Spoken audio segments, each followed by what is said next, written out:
ये तो हुड्डा साहब ने कांटे निकाले हैं, इनको सबको है ना, क्योंकि अब क्या हाईकमांड ने पता नहीं कैसे नज़रअंदाज कर दिया। शैलजा बहुत पुरानी थी, मैं वैसे आप पूरे हरियाणा में इसको इस बात की जानकारी है। हुड्डा साहब को बनाने में अगर किसी का सबसे बड़ा हाथ था तो शैलजा और चौधरी सुल्तान सिंह होते थे, दो आदमियों ने बनाया जी। शैलजा ने 80% शैलजा की कारगुजारी थी। कैप्टन अभिमन्यु के बारे में जिक्र किया जा रहा है कि कैप्टन साहब नज़र नहीं आ रहे, लेकिन आज आप जिस प्रकार से नारनौल हल्के का दौरा कर रहे हैं तो कैसा माहौल यहाँ पे देखने को मिल रहा है? ये काम हुड्डा साहब कर सकते हैं, हमारे जैसे आदमी तो हम तो उस कांग्रेस को छोड़ के बाहर आगे कुछ है नहीं। इखलाक है हमारा अपना है, ये हुड्डा साहब इस मामले में माहिर है। रणवीर सिंह कादियान और करण दलाल दो कांग्रेस में ऐसे आदमी थे जो हुड्डा साहब को ठीक समझाते थे, करते थे।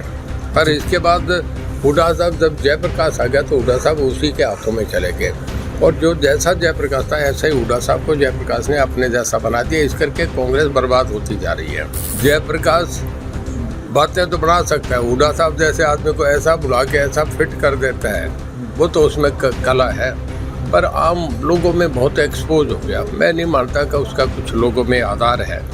कहीं भी लोगों में एक मशहूर हो रहा है कि जयप्रकाश बोले भाई थापी लगावा है, झूठी थापी मारा है। बस में बैठा कह देता है, जब लैंडलाइन पे फ़ोन मिलाते हैं तो कहता है मैं तो बस में जा रहा हूँ, जींद जा रहा हूँ। बताओ लैंडलाइन कोई अपने घुटनों में रख के करेगा? मतलब लोगों को ऐसी ऐसी कहानी झूठे फ़ोन कर देता है। इस मामले में मेरे ख्याल में पॉलिटिकल आदमियों में सबसे ज़्यादा उनका एक्सपोजर हो रहा है। हुड्डा साहब को कोई तजर्बा एक्सपीरियंस तो है नहीं, उन्होंने ये तो कला कर दी कि सबके टिकट कटवा दिए। किरण चौधरी का कटवा दिया, रणदीप सुरजेवाड़े का कटवा दिया, चौधरी वीरेंद्र सिंह का कटा दिया। जब सारी कांग्रेस खिलाफ कर ली, लोग पहले खिलाफ हैं। मैं नहीं समझता कि कहीं वोट है। पिछली बार की तरह हुड्डा साहब रोहतक भी हारेंगे, सोनीपत भी हारेंगे, 10 की 10 सीट भारतीय जनता पार्टी जीतेगी, उनका कोई नहीं रहा। कांग्रेस पार्टी की तरफ से भी उम्मीदवारों के नामों का ऐलान कर दिया गया है, और जैसे जैसे 25 तारीख नज़दीक आती जा रही है वैसे वैसे चुनावी माहौल गर्माता जा रहा है। हमारे साथ चर्चा करने के लिए चौधरी रणजीत सिंह चौटाला जी मौजूद हैं। चौटाला साहब, आप कहते थे कि अकेला पहलवान कुश्ती कैसे करेगा, जब सामने वाला जब तक ना हो तब तक खेल का मजा ही क्या। जी, जी। तो किस तरह से देखते हैं आप इस खेल को? देखिए, सामने अभी जयप्रकाश कैंडिडेट आ गए जी, इससे पहले बिरजेंद्र सिंह थे जी, जो वीरेंद्र सिंह के बेटे थे। उनका परिवार था, एक खानदान था जी, सर छोटू राम के नाते थे, और वो पढ़े लिखे IAS ऑफिसर थे, सब्जेक्ट को समझते थे। अब तो जयप्रकाश आ गया, उससे तो कुछ नहीं। वो तो ये है कि कभी ओम प्रकाश जी को, हमारे बड़े भाई साहब ओम प्रकाश जी को, उनसे अंदर घुस के उनके साथ कई दिन रहा, उनसे मजे करे जी। उसके बाद फिर यहाँ से कभी लालू जी से दोस्ती कर ली, कि मुलायम सिंह जैसे कर ली। जब जो देवलाल सत्ता में रहे तो लालू में बिहार और यूपी में काम करवाता रहा जी। अब तो इंटरनेशनल आदमी बन गया। जब जहाँ काम कराना होता है, जो देवलाल के उन संबंधों से आज जितने पुराना लोकदल था उसमें अपने जहाँ कहीं भट्टे लगा लिए, कहीं फैक्ट्री लगा ली, कहीं कुछ और कर दिया, कहीं गोडाउन बना लिए, उसने तो व्यापार शुरू कर दिया।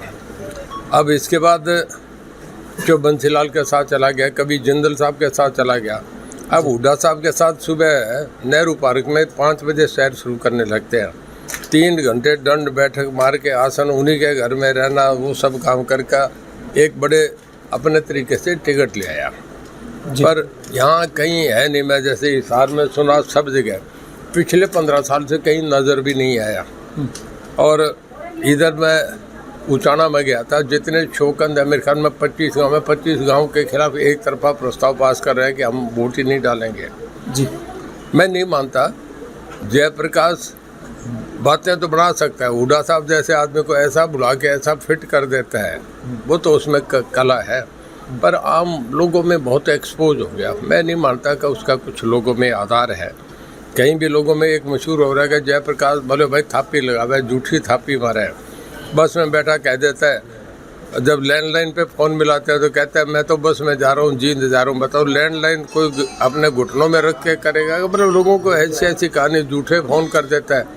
इस मामले में मेरे ख्याल में पॉलिटिकल आदमियों में सबसे ज़्यादा उनका एक्सपोजर हो रहा है। जी चौधरी साहब, वहीं अगर हम बात करें बिरजेंद्र सिंह की, अगर आपके सामने बिरजेंद्र सिंह होते और अब जेपी है, तो दोनों में आप किसको मजबूत मानते थे? देखो, बिरजेंद्र सिंह मजबूत था, सर छोटू राम के नाती थे। वीरेंद्र सिंह खुद बड़े स्टील मिनिस्टर भारत सरकार में रहे, यहाँ हुड्डा से ज़्यादा सीनियर थे। हुड्डा साहब को राजनीति में लाने वाले वो थे।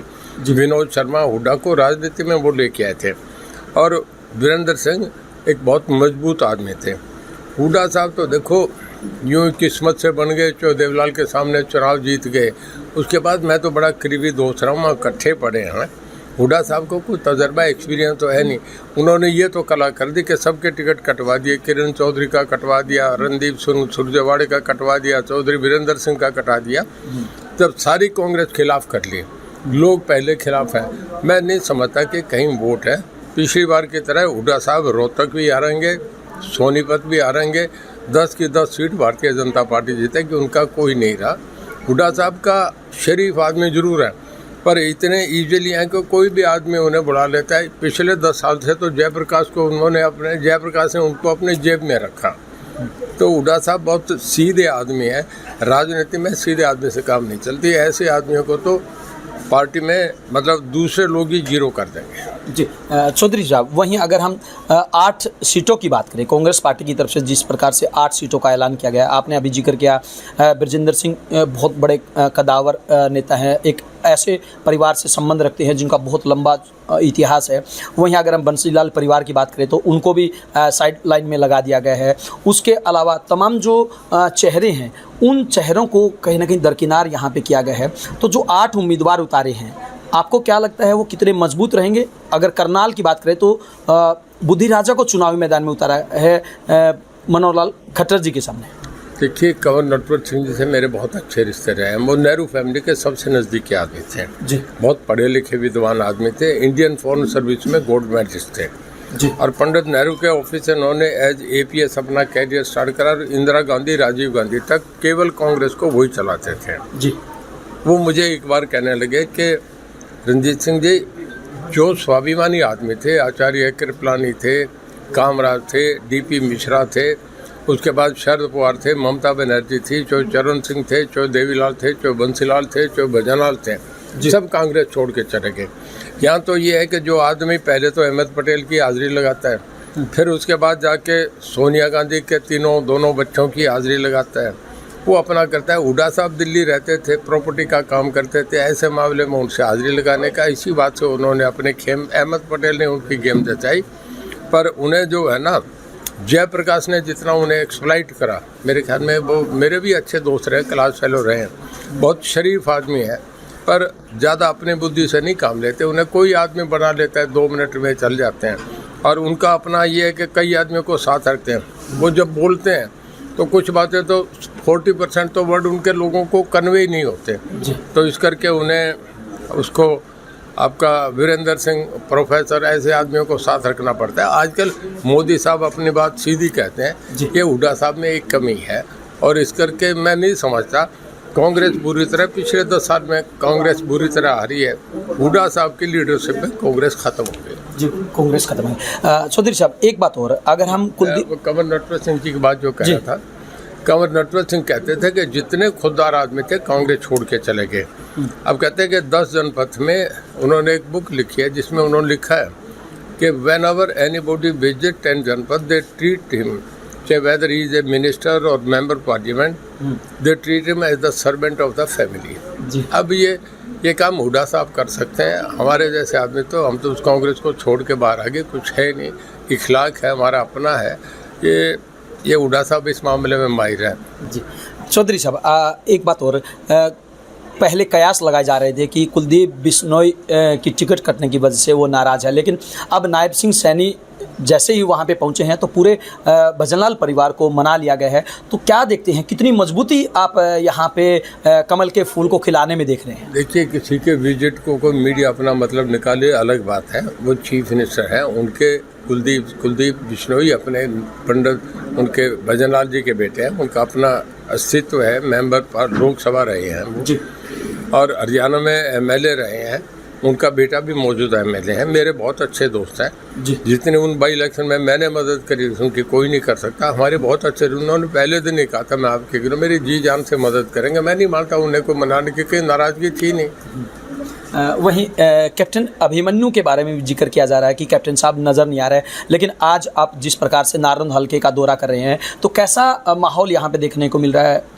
वो असम के प्रभारी थे, जैसे वहाँ से फारिग होंगे इधर आ जाएंगे। मैं समझता हूँ पंजाब में कांग्रेस का, हरियाणा में कांग्रेस का एक वैसा तजर्बा हो गया कि जैसे कभी बदलाव जी चलाते थे, एक बार कैप्टन अमरिंदर सिंह को हटा के चन्नी को बना दिया था, तो हुड्डा साहब को चन्नी की तरह बना दिया और उसके बाद कांग्रेस बर्बाद हो रही है। जी चौधरी साहब, वहीं अगर आपके राजनीतिक कैरियर की बात करें तो बहुत लंबा अनुभव आपको है। पूरे हरियाणा की बात करें या पूरे देश भर की राजनीति की बात करें तो आपसे कदावर नेता शायद ही हरियाणा में अभी वर्तमान की राजनीति में देखने को मिले। तो आपको क्या लगता है जिस प्रकार से अभी चुनाव जा रहे हैं, जो पहले 400 पार का जो नारा दिया गया है, पिछले चुनाव में जो मोदी लहर थी, क्या अब की बार भी वैसा ही नज़ारा आपको लोगों में देखने को मिल रहा है, लोगों की जुबान से सुनने को मिल रहा है? मैं 87 से विधानसभा का सदस्य हूँ जी। सबसे पुराने जो आदमी हैं उसमें एक रघुवीर सिंह कादियाना, एक मैं हूँ, 2 पुराने हाउस के मेंबर हैं जी। और हुड्डा साहब तो कल आए हैं। हुड्डा साहब तो मेरे ख्याल में 2005 में पहली बार बने हैं जी। 91 में लोकसभा में आए थे। मैं उनसे बहुत पुराना हाउस का सबसे सीनियर मेंबर रहा हूँ जी। रघुवीर सिंह कादियान और करण दलाल 2 कांग्रेस में ऐसे आदमी थे जो हुड्डा साहब को ठीक समझाते थे, करते थे।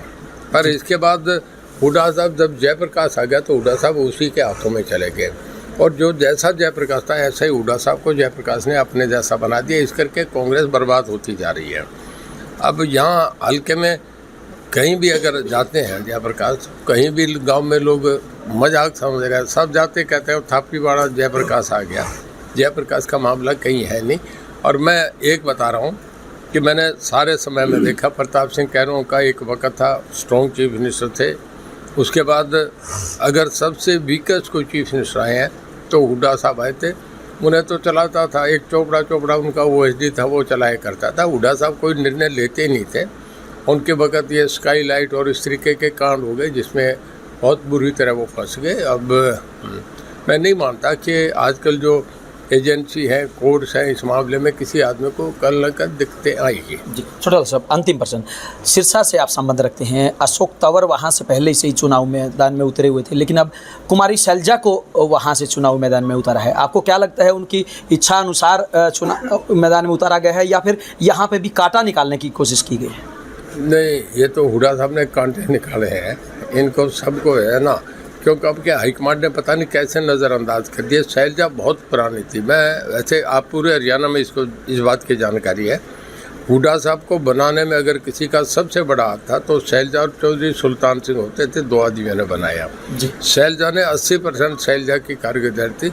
हुड्डा साहब तो बेचारे कहीं थे ही नहीं। हुड्डा साहब तो उसके जो दिल्ली में है ना आपके जिन्हें उसके वो जो दिल्ली वाला एक सिखों का कांड हुआ था, सज्जन कुमार जी, सज्जन कुमार के साथ प्रॉपर्टी डीलिंग का काम करते थे। हुड्डा साहब तो राजनीतिक आदमी थे नहीं, ना तब थे ना अब। अचानक क्या कहता है कि राजनीतिक आदमी कब सांस लेता है कब छोड़ता है, ये राजनीतिक होता है जी। बिल्कुल, ये थे चौधरी रणजीत सिंह चौटाला, जिनका साफ तौर से कहना है कि अगर यहाँ पर बृजेंद्र सिंह चुनावी मैदान में होते तो शायद मुकाबला यहाँ पे अच्छा देखने को मिलता। लेकिन अब जब से कांग्रेस पार्टी ने जयप्रकाश उर्फ जेपी को चुनावी मैदान में उतारा है तो उन्हें उम्मीद है कि अब वो कमल खिलाने में कामयाब हो पाएंगे। इनका चेहरा आप देख सकते हैं, चेहरे से भी बहुत कुछ बयां हो रहा है कि भले ही उम्र कितनी ही हो, लेकिन जब हौसला होता है, जुनून होता है, जज्बा कुछ करने का होता है